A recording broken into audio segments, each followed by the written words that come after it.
A proposta principal da série Black Mirror é discutir como a nossa relação com a tecnologia reflete a nossa própria identidade enquanto sociedade. Cada episódio é uma metáfora para problemas dos nossos dias que precisam ser debatidos. E por falar em metáforas...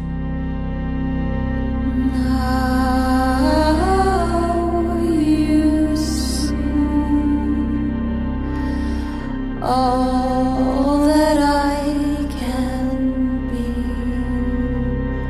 I know you will see the beauty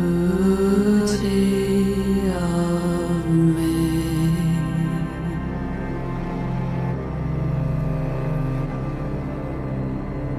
No dia 2 de setembro de 2018, o Museu Nacional no Rio de Janeiro foi quase completamente destruído por um incêndio.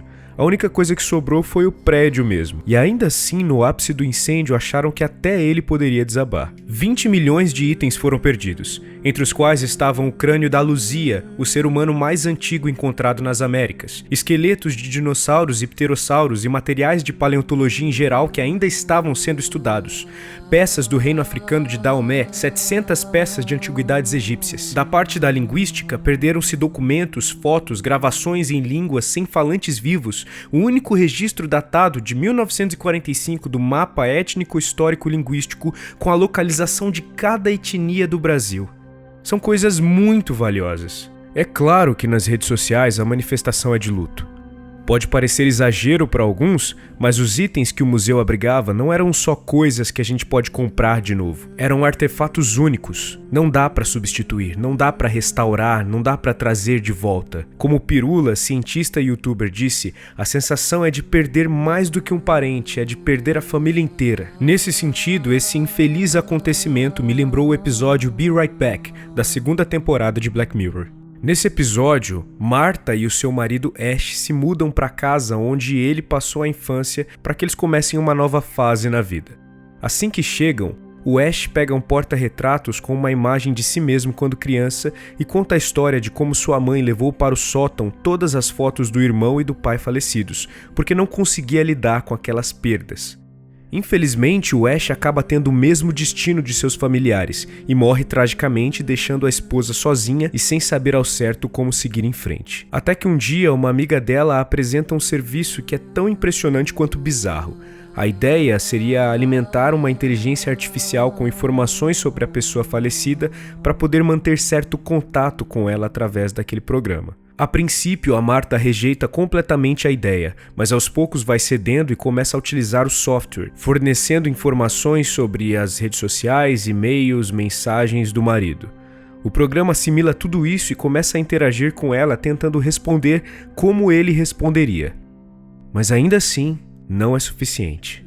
Querendo ainda mais contato, a Marta faz o upload de vídeos, mensagens de voz e ligações para o programa e a coisa aprende a falar com ela usando a voz do Ash. Mas ainda assim, é insuficiente. Ela sente falta de tocá-lo, de um ser humano real com quem ela possa estar fisicamente. Então ela dá o último passo.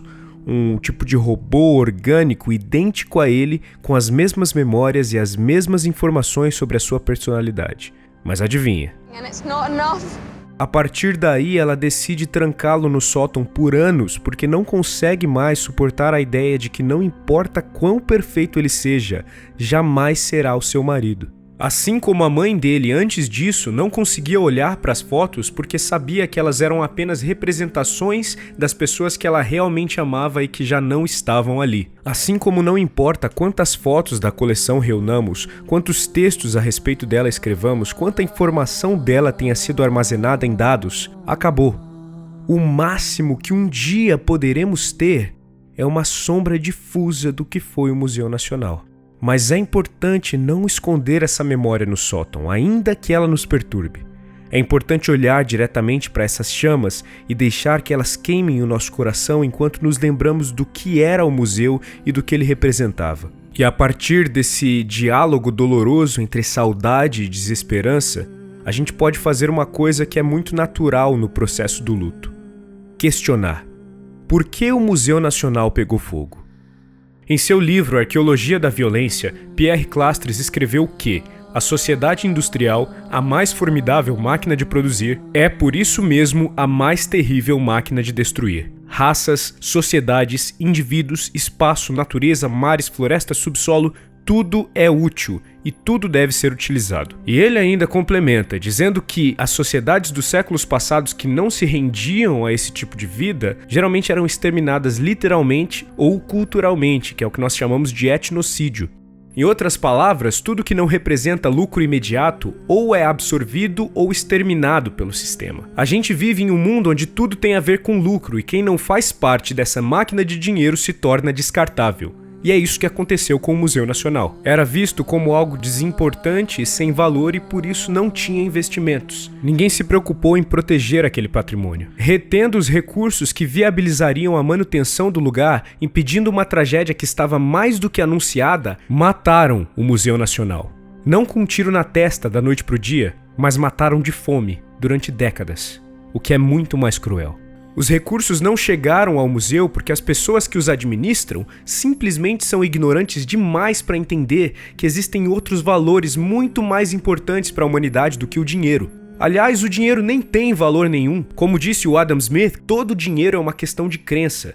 Esse papelzinho que a gente troca e adora colecionar só funciona porque nós fizemos um acordo entre todo mundo que ele deveria funcionar. Mas ele não tem um valor intrínseco, é só um papel, talvez um pouco mais durável que o papel comum. Que mundo de maluco é esse que nós vivemos, em que o apego por uma coisa que tem valor imaginário destruiu 20 milhões de itens que tinham valor real. Valor esse, inclusive, que nenhum dinheiro poderia ter pago. O contato com a ciência e a cultura leva a sociedade a estar mais consciente de si mesma, da própria história, da própria identidade, dos próprios tesouros nacionais. Isso constrói cidadãos inspirados, engajados e competentes, que é exatamente o que precisamos para começar o sonho de um futuro mais próspero no Brasil.